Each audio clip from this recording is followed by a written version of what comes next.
2024ला महाराष्ट्र सरकारने परिवहन खात्याच्या अंतर्गत ऑटो रिक्षा चालक कल्याणकारी मंडळाची घोषणा केली होती आणि त्या कल्याणकारी मंडळाच्या घोषणेचं आम्ही संपूर्ण महाराष्ट्रामध्ये स्वागत केलं, सरकारला अभिनंदन दिलं, धन्यवाद दिला। पण त्यानंतर आम्ही बघितलं जेव्हा सरकारने त्याचा GR काढला आणि तो GR संपूर्ण महाराष्ट्रामध्ये जेव्हा आला, त्या GRला आम्ही जेव्हा बघितलं तर ते GRमध्ये ऑटो रिक्षा चालकांच्या भविष्याच्या स्थायी योजना कुठल्याही पद्धतीच्या दिसत नव्हत्या। योजना त्यांनी 4-5 दिल्या होत्या, पण त्या योजनांचा कुठलाही खुलासा किंबहुना त्या योजना कशा पद्धतीनं राबवल्या जातील किंवा त्या योजनेचा कशा पद्धतीनं ऑटो चालकांना फायदा होईल, लाभ होईल या संदर्भातली कुठलीही भूमिका त्या GRमध्ये स्पष्ट केलेली नव्हती। आणि म्हणून ऑटो रिक्षा चालक संघटना संयुक्त कृती समितीच्या माध्यमातून आम्ही सरकारला एक 10 सूचना दिलेल्या होत्या। त्या सूचना अशा होत्या की त्यामध्ये आम्ही सरकारला मागणी केली होती की कल्याणकारी मंडळामध्ये आमचा ऑटो रिक्षा चालक जर सभासद झाला तर तो 65 वर्षाचा झाल्यानंतर त्याला 6 ते 10 हजार रुपयापर्यंत त्याला पेन्शन मिळावी।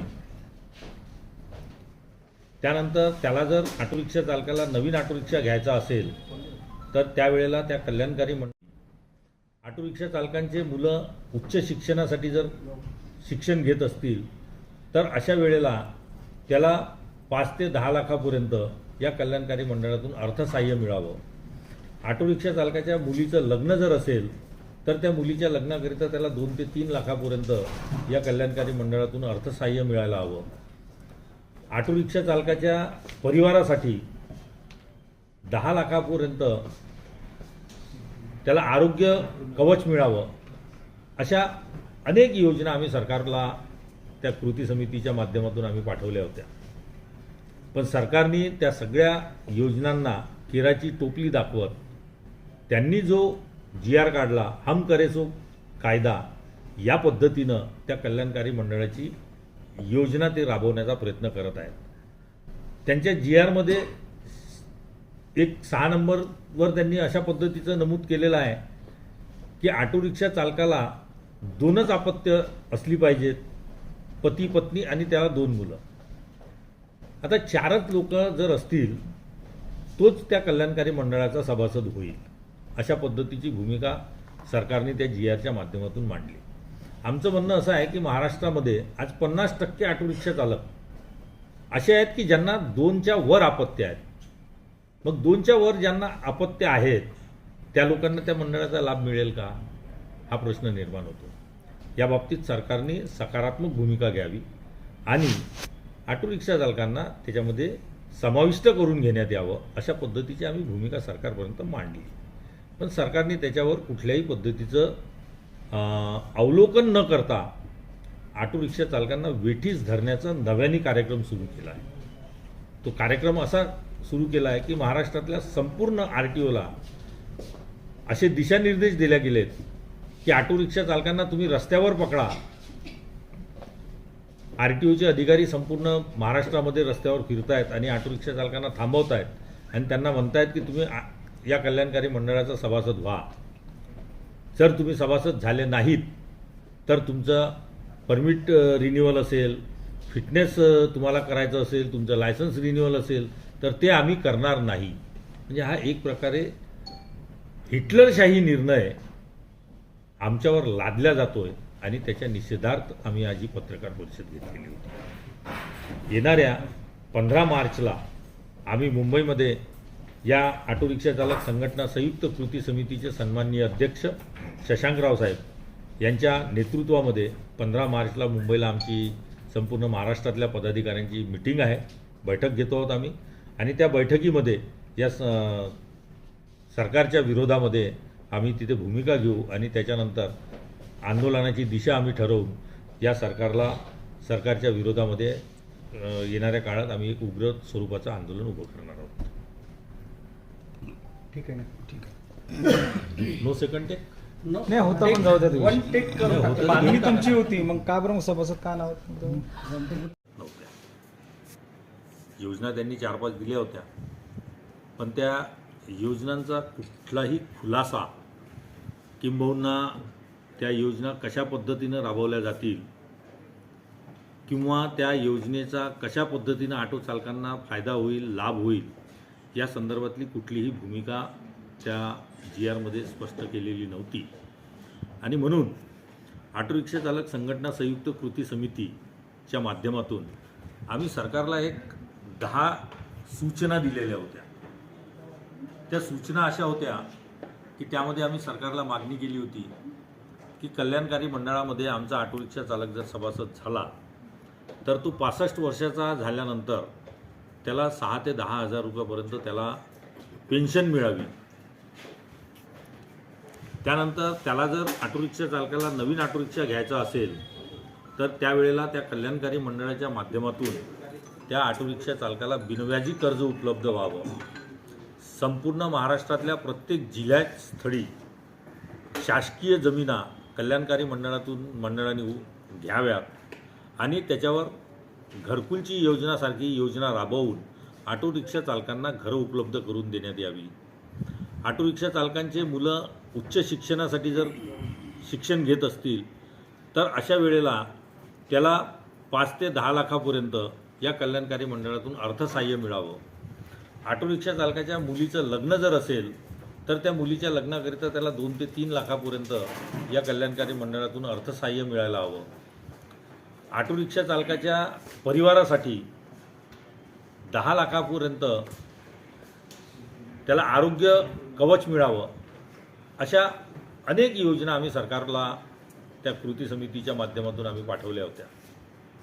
पण सरकारने त्या सगळ्या योजनांना केराची टोपली दाखवत त्यांनी जो GR काढला हम करे सो कायदा या पद्धतीनं त्या कल्याणकारी मंडळाची योजना ते राबवण्याचा प्रयत्न करत आहेत. त्यांच्या GRमध्ये एक 6 नंबरवर त्यांनी अशा पद्धतीचं नमूद केलेलं आहे की ऑटो रिक्षा चालकाला 2च अपत्य असली पाहिजेत, पती पत्नी आणि त्याला 2 मुलं. आता 4च लोक जर असतील तोच त्या कल्याणकारी मंडळाचा सभासद होईल अशा पद्धतीची भूमिका सरकारने त्या GRच्या माध्यमातून मांडली. आमचं म्हणणं असं आहे की महाराष्ट्रामध्ये आज 50% ऑटो रिक्षा चालक असे आहेत की ज्यांना 2च्या वर अपत्य आहेत. मग 2 मंडळाचा लाभ मिळेल का हा प्रश्न निर्माण होतो. या बाबतीत सरकारने सकारात्मक भूमिका घ्यावी आणि ऑटो रिक्षा चालकांना त्याच्यामध्ये समाविष्ट करून घेण्यात यावं अशा पद्धतीची आम्ही भूमिका सरकारपर्यंत मांडली. पण सरकारने त्याच्यावर कुठल्याही पद्धतीचं अवलोकन न करता ऑटो रिक्षा चालकांना वेठीस धरण्याचा नव्याने कार्यक्रम सुरू केला आहे. तो कार्यक्रम असा सुरू केला आहे की महाराष्ट्रातल्या संपूर्ण RTOला असे दिशानिर्देश दिले गेलेत की ऑटो रिक्षा चालकांना तुम्ही रस्त्यावर पकडा. RTOचे अधिकारी संपूर्ण महाराष्ट्रामध्ये रस्त्यावर फिरतायत आणि ऑटो रिक्षा चालकांना थांबवतायत आणि त्यांना म्हणतायत की तुम्ही या कल्याणकारी मंडळाचा सभासद व्हा.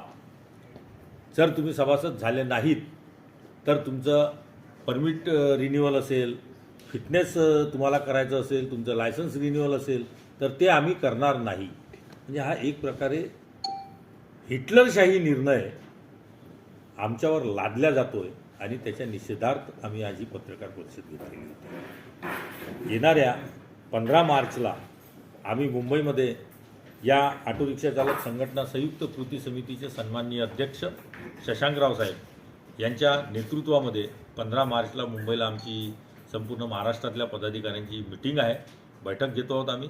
आणि त्या बैठकीमध्ये या सरकारच्या विरोधामध्ये आम्ही तिथे भूमिका घेऊ आणि त्याच्यानंतर आंदोलनाची दिशा आम्ही ठरवून या सरकारच्या विरोधामध्ये येणाऱ्या काळात आम्ही एक उग्र स्वरूपाचं आंदोलन उभं करणार आहोत. ठीक है ना. चाहते हैं तो कितना अभी समय के संगत ये आपका आंदोलन होगा? मुझे तो ऐसा लगता है कि जो युद्ध में चल रहा है शायद सब होनी चाहिए. युद्धजन्य हम गरीबों के साथ में न्याय करें, उनके ऊपर अन्याय ना करें. और अन्याय अगर एक तरह से ये सरकार करती होगी तो हम ये समझते हैं कि ये सरकार भी युद्ध ही कराना चाहती है कि क्या. ऐसी परिस्थिति ये सरकार यहाँ खड़ी करने की कोशिश कर रही है. हम नहीं चाहते कि ये सारी चीज़ें हो हम ये चाहते हैं कि हमें आंदोलन करने की ऐसी परिस्थिति में नौबत ना आए। महाराष्ट्र सरकार पर जो है कई हजार करोड़ों का है और इतने कर्जा होने, अगर आप अलग से कल्याणकारी संगठन बना के ऑटो चालकों के लिए अगर आप पैसा उसमें अलॉट कराना चाहते हैं तो ये कितना सही है? पहली बात तो ये है कि सरकार ने अपने पास से कुछ करोड़ रुपए सरकार ने उसको इंफ्रास्ट्रक्चर के लिए दिया है और उसके बाद में सरकार ने ये तय किया है कि ऑटो रिक्शा चालक ही उसमें साल के पैसे भरेगा। सरकार अपनी तरफ से कुछ भी नहीं दे रही, तो हम सरकार से कुछ मांग भी नहीं रहे। हम तो चाहते हैं कि ऑटो रिक्शा चालकों के भरोसे ही ये कल्याणकारी मंडल बने। हमने तो योजनाएं सरकार तक दी है कि आज हमारा ऑटो रिक्शा चालक इंश्योरेंस के पीछे 8,000 रुपये हम लोग भरते हैं हर साल के, जिसका हमारे ऑटो रिक्शा चालकों को कोई फायदा नहीं होता। अगर ये पैसा कल्याणकारी मंडल में अगर हमारा जाए तो सरकार को बगैर सरकार एक भी रुपया न देते हुए हम सरकार को 100 करोड़ रुपए साल के देने की परिस्थिति में हम रहने वाले हैं। अगर इस कल्याणकारी मंडल को सही ढंग से अगर सरकार चलाने की अगर कोशिश करे तो इस कल्याणकारी मंडल के माध्यम से हर साल के 100 करोड़ रुपए हम सरकार को चलाने के लिए दे सकते हैं। ये परिस्थिति पूरे महाराष्ट्र के ऑटो रिक्शा चालकों की तैयार हो सकती है, पर सरकार उन बातों की तरफ ध्यान नहीं दे रही। ये शोकांतिका है। विलास साहब,